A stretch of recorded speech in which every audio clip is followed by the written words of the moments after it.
Nous recevons Jean-Jacques Ben, généralement celui qui se met souvent à la place où je me tiens. Mais aujourd'hui, celui qui va répondre aux questions. C'est à l'occasion du 9e anniversaire de Radio Mboté qu'il a bien voulu parler un peu de son média. Qui est Jean-Jacques Ben?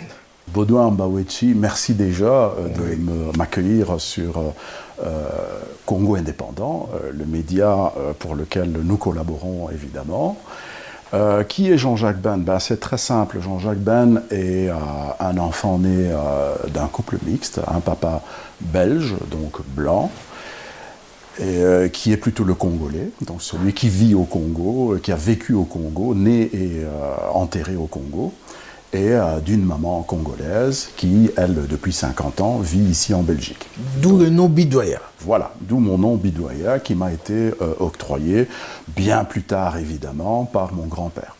Je sais que chez les Lougo et les Bagouba, un nom a toujours une signification. Ça veut dire quoi, Bidoya? Alors, Bidoya, c'est un ancêtre dont le nom complet, c'est Bidoya Njelayankita. Ce qui veut dire que Bidoya, c'était un homme assez féroce, c'était un dirigeant assez féroce, et qu'avec lui, les disputes se terminaient évidemment pour l'adversaire au cimetière. C'est ça que ça veut dire, Njelayankita. Et je dois me méfier. Les noms, on évoque évidemment des ancêtres. Hein. On regarde le caractère d'un enfant et qui rappelle éventuellement un oncle, un cousin, un grand-père, et on lui octroie ce nom. Donc ce nom m'a été octroyé par mon grand-père qui, pour lui, nous considère un peu... C'était un notable, évidemment, mon grand-père, mais les notables gardiens du temple. Donc nous sommes des gardiens. Donc il ne faut pas avoir peur. On est plutôt là pour protéger les nôtres que pour les massacrer. Vous avez donné à ce média le nom Mboté, qui veut dire bonjour ou simplement salutation en lingala. Pourquoi Mboté? En fait, c'est une réaction. J'ai en mémoire encore la conférence qui s'est tenue à Kinshasa en 2012 de la francophonie. La francophonie s'est tenue à Kinshasa et il y avait des grandes affiches où c'était écrit « Souriez, Mboté ». Moi, ça me paraissait tout à fait inapproprié, puisque Mboté ne veut absolument pas dire « souriez ». Évidemment, on peut saluer les gens en souriant, mais ça ne veut pas dire que Mboté signifie souriez. Et cette erreur-là m'a fait réagir. Et quand j'ai finalisé ce grand projet qui vient évidemment de très loin, de créer un média audiovisuel entre autres, le nom de Mboté s'est imposé parce que je voulais absolument rectifier cette erreur et expliquer aux gens que Mboté veut dire bonjour. Le journalisme ou l'information consiste à rapporter des faits et des opinions. Quels sont les genres de faits auxquels Mboté s'est spécialisé? Est-ce que le sport, les informations politiques, les faits divers? Alors, ni les uns ni les autres, puisque Radio Mboté est une radio communautaire qui promeut la culture. L'information, c'est quelque chose qu'il faut traiter sérieusement. Et déjà, nous ne sommes pas équipés pour ça, ni en matière de diplôme, et encore moins financièrement. Parce qu'il faut payer des journalistes, il faut avoir une rédaction, c'est quelque chose qu'il faut prendre au sérieux. Bien que le projet caresse évidemment nos rêves. Hein. On se dit qu'à un moment donné, il ne fût-ce que donner des flashs d'information. Mais même les flashs d'information, c'est à budgétiser. Par contre, je mets un bémol sur le mot diplôme. Vous savez, le journalisme, c'est un des rares métiers qu'on peut exercer sans détenir de diplôme. Il faut avoir des connaissances en matière d'histoire, sciences politiques, droit constitutionnel. C'est important pour analyser les événements. Le média s'adresse à quel public? Voilà. Radio Mboté, son public cible les membres de la communauté africaine en général et particulièrement ceux de la communauté congolaise, d'où je suis originaire. Donc je commence déjà par les gens qui me sont proches. Et évidemment, comme c'est un média qui se trouve à l'étranger, nous sommes une diaspora, nous ne pouvons pas négliger les personnes qui ont une sympathie pour cette communauté également. Donc voici un peu, en gros, le public cible. La première fois qu'on s'est connus à Radio Mbote, vous étiez avec Henri Désiré Nzouzi. Absolument. Apparemment, aujourd'hui, vous travaillez en solo. Oui. Qu'est-ce qui s'est passé? Sans entrer dans des secrets. Évidemment, il n'y a pas de secret. Henri, à un moment donné, a eu le besoin plutôt d'aller vers d'autres destinées. Donc, il a jugé qu'il n'allait plus être à même de pouvoir bien collaborer avec Radio Mbote, puisqu'il était le directeur de la radio. Donc, il pensait que ça allait être difficile d'assumer ses fonctions. Et très librement, il a fait ce choix que, nous n'avions pas vraiment d'autre choix que d'accepter. Je dirais, c'est avec regret que nous avons dû le laisser partir. Et voilà, il n'y a rien de bien particulier à cette situation. Il y a des personnes qui se mettent ensemble et puis à un beau moment, nos chemins peuvent toujours s'écarter pour peut-être se retrouver. On ne sait pas, personne ne connaît l'avenir. Oui. Le média a été créé en 2013. Oui. Quels étaient les objectifs de départ? Oui, les objectifs de départ, c'était déjà d'établir la communication intra-communautaire. Donc au sein de la communauté, où se passe beaucoup de choses, où il y a énormément de personnes de valeur, la communication généralement ne passe pas. Et souvent on se retrouve avec des événements qui nous intéressent et qui sont organisés au même moment dans la même ville. Et on se retrouve partagé. Et donc si il y avait une communication déjà à l'intérieur même de cette communauté, on éviterait ce genre d'écueil. Ça, c'est déjà pour commencer. Et donc, je constatais cela et je me disais qu'il faut absolument mettre en place quelque chose pour que la communication puisse passer à l'intérieur de cette communauté. À côté du média lui-même, il y avait aussi le projet de mettre en place un annuaire. Et cet annuaire, toujours dans l'objectif de servir la communauté pour savoir qui est qui fait quoi. Où en est-on? Alors, le problème de ces deux grands projets, la radio évidemment a survécu, existe toujours, et malheureusement l'annuaire, lui... J'aime bien le terme survécu. Oui. Oui. Et l'annuaire, lui, n'a pas vu le jour. Il n'a pas vu le jour puisque c'est essentiellement une question de moyens, de financement. Les moyens que nous avions privés, donc ceux qui sortaient de nos poches, ne pouvaient pas faire en sorte que l'annuaire puisse vivre 2 saisons, donc 2 années. Or, un annuaire, c'est appelé à survivre des dizaines d'années. Et donc, un annuaire, le constituer en lui-même, c'est une base de données tout simple. Là, c'est un peu la déformation professionnelle, puisque je suis informaticien au départ. Donc, la base de données, la création de la base de données et remplir la base de données n'est pas un grand travail en soi. Là où les choses se compliquent un tout petit peu, c'est qu'une base de données, pour être valide, pour avoir de la valeur, pour que sa valeur augmente, cette base de données doit être mise à jour. Donc ça veut dire que si vous recueillez par exemple toutes les associations qui ont pignon sur rue ici à Bruxelles, périodiquement, il faut aller vers ces associations pour savoir si, d'abord, elles existent toujours, si les renseignements qu'elles ont donnés sont toujours d'actualité, numéro de téléphone, adresse et tout ce genre de choses. Et ça a l'air simple comme ça, mais ça occupe une personne, au moins, au minimum, puisque ce n'est pas juste une association qu'il faudra répertorier. À côté de ces associations, cet annuaire comprenait également des annuaires politiques, des personnalités politiques de notre communauté, tout ce qui est commerce, tout ce qui est personnalité sportive. Et donc, au minimum, il aurait fallu pour une personne travailler à temps plein un mois complet pour pouvoir remettre la base de données à jour. Tout anniversaire, c'est l'occasion de faire un bilan. Oui. Aujourd'hui, le bilan pencherait de quel côté? Passif ou actif?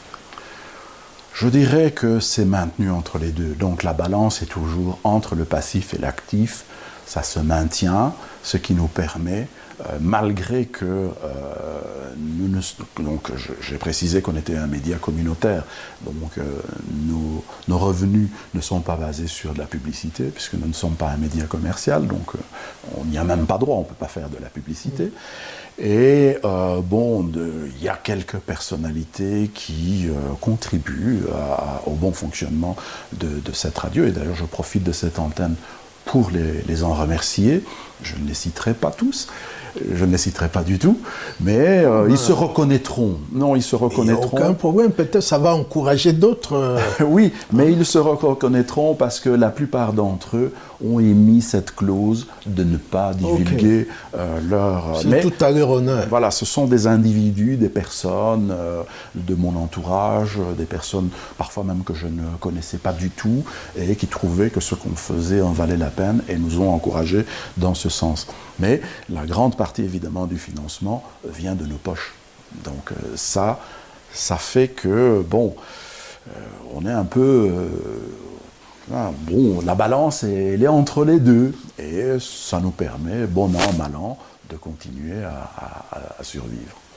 Donc si je comprends, on ne peut capter Radio Mbote que sur Internet. Alors, je précise, Radio Mbote, malgré que nous disons Radio Mbote, c'est une web radio. Donc c'est une radio qui se trouve sur Internet.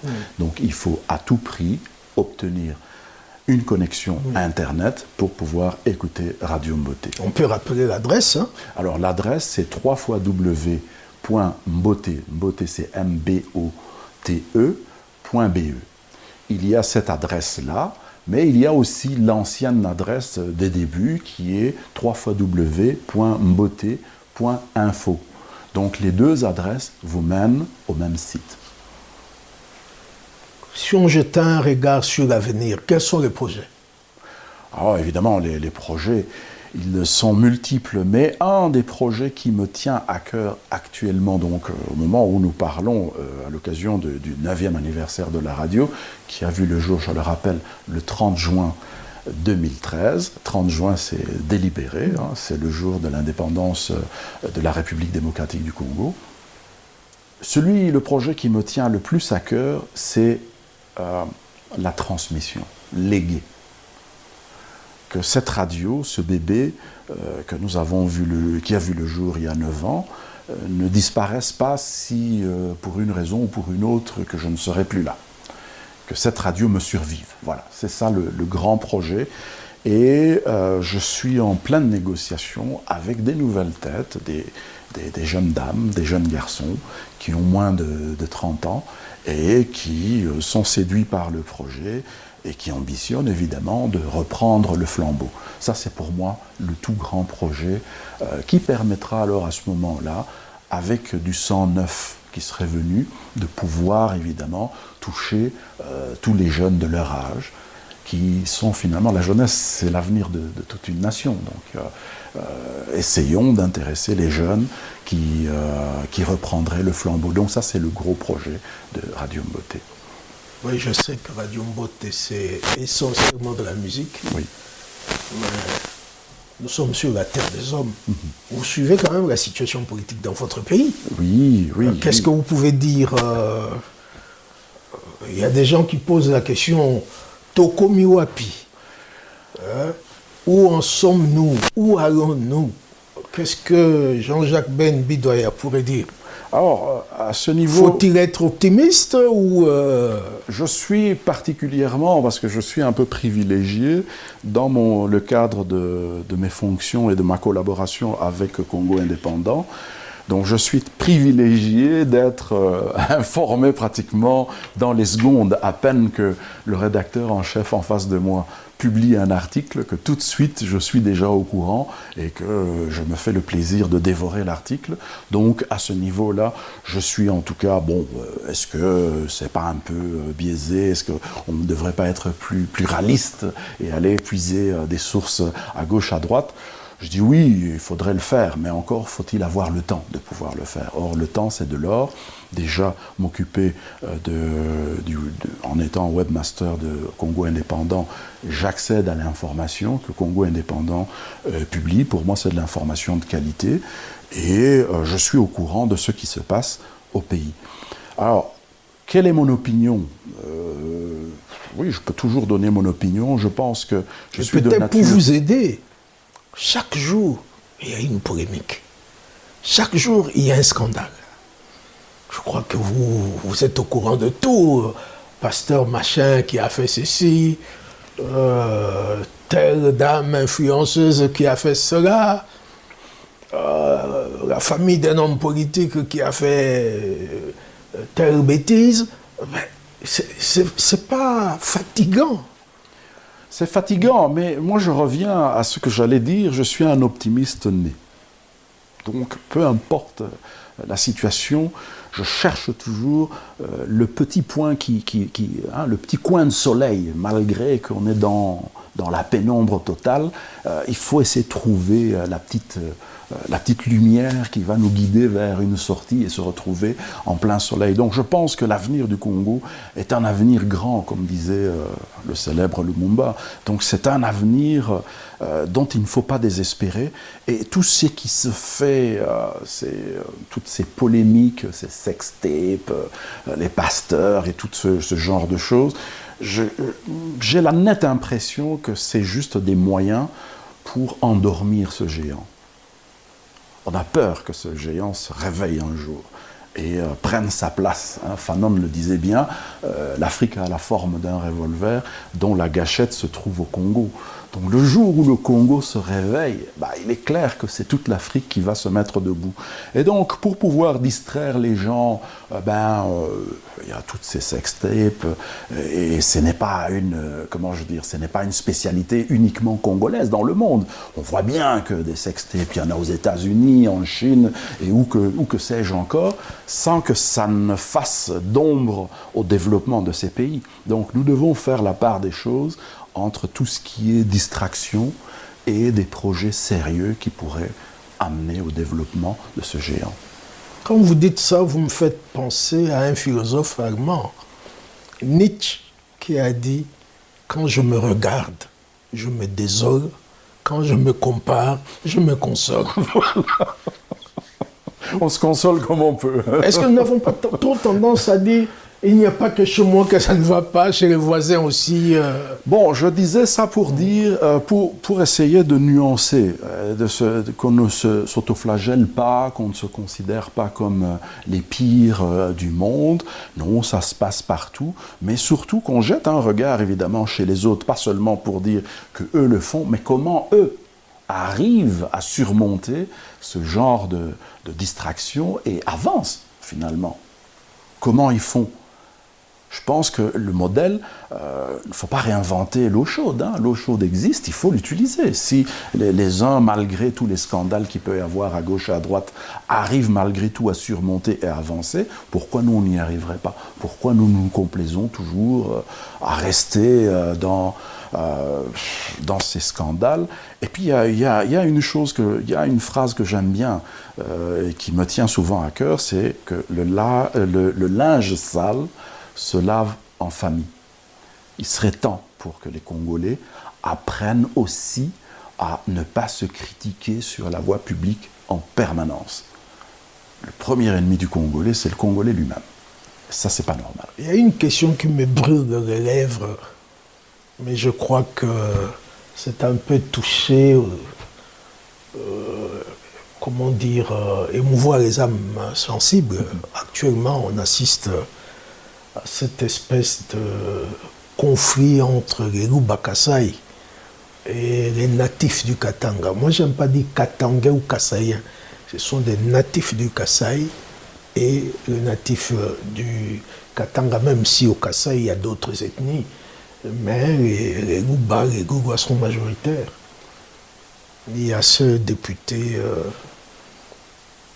du Katanga, on ne va peut-être pas la citer, qui a dit, écoutez, les Baluba qui viennent au Katanga ne s'intègrent pas, ils amènent leur culture, leur mode de vie au Katanga, notamment manger le chien, tout ça et consorts.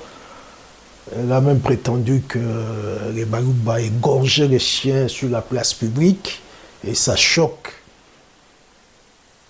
certains natifs du Katanga, je ne sais pas.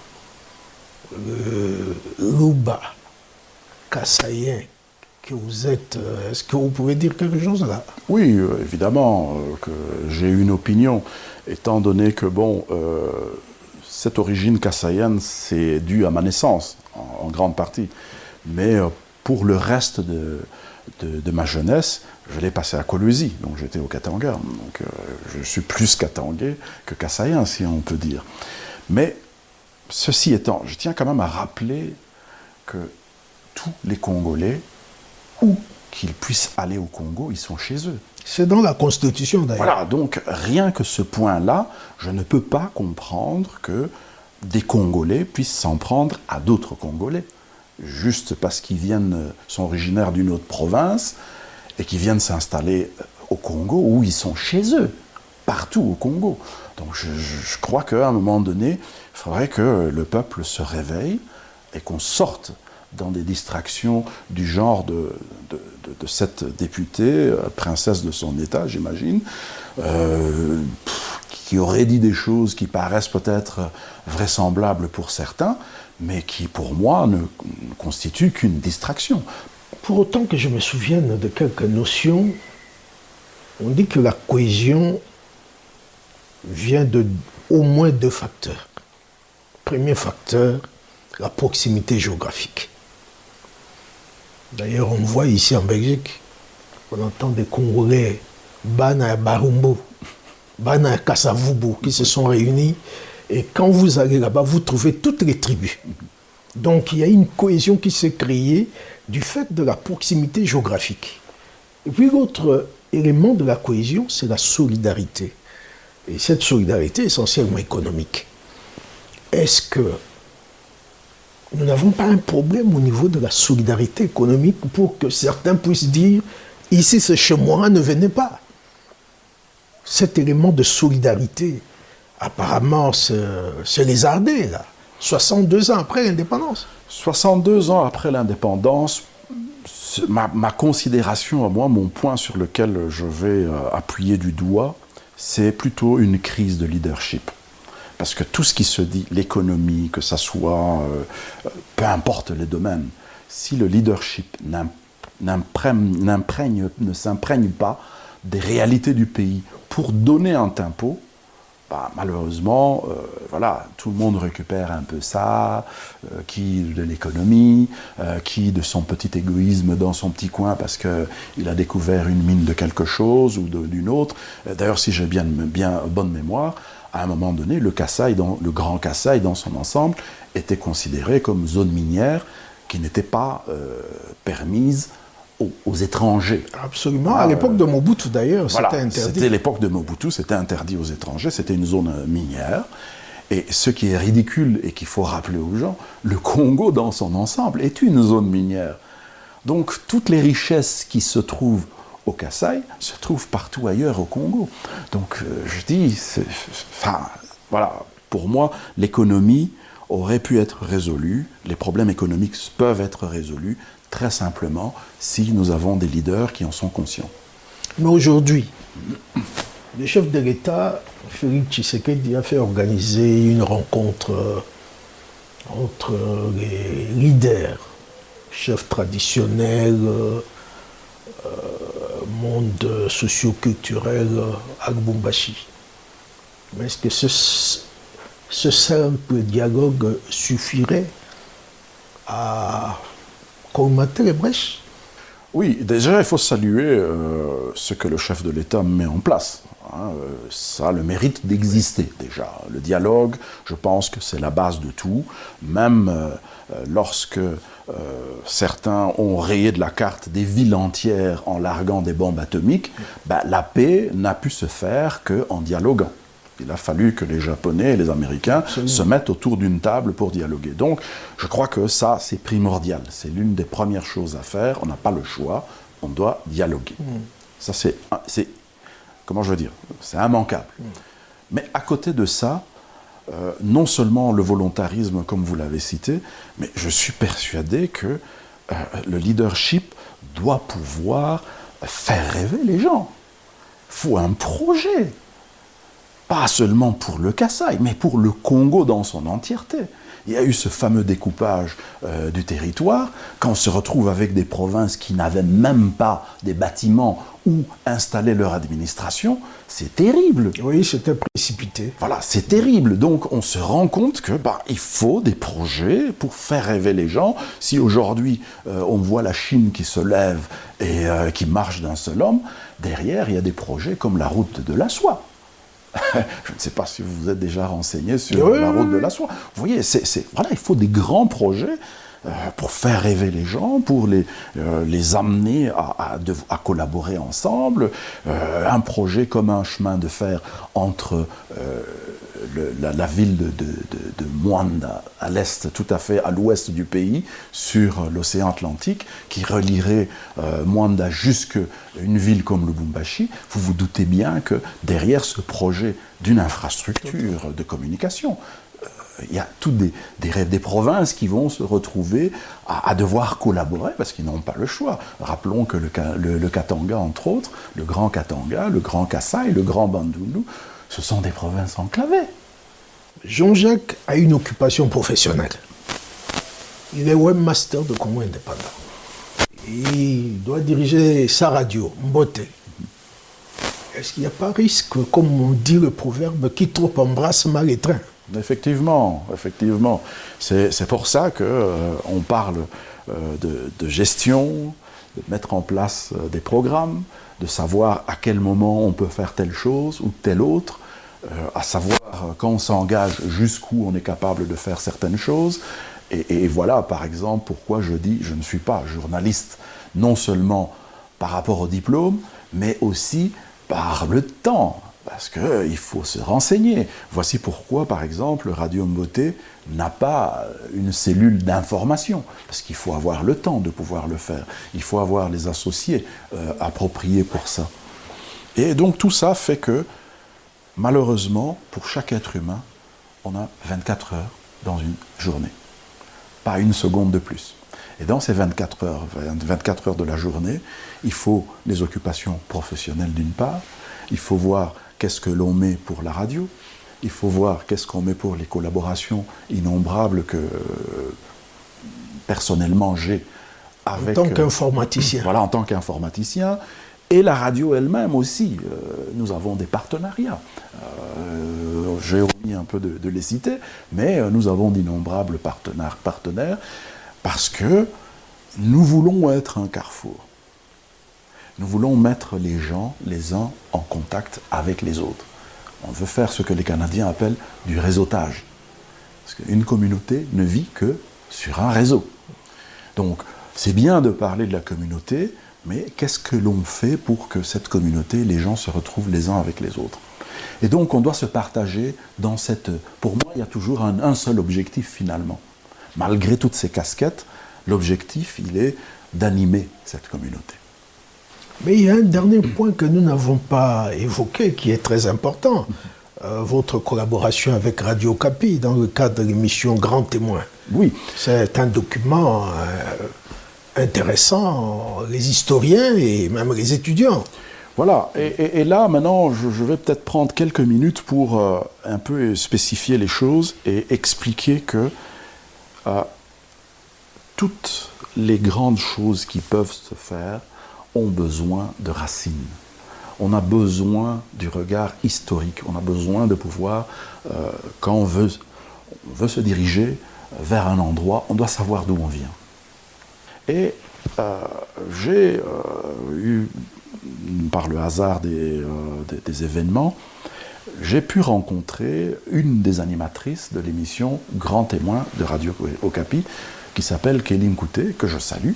Kéline Kouté m'a en tout cas agréablement surpris par la qualité de son travail et ce travail, le fondement finalement de ce travail, puisque ce sont de grandes personnalités qu'elle a interviewées et qui ont fait part de l'histoire contemporaine du Congo, depuis son indépendance, et voire même un peu avant.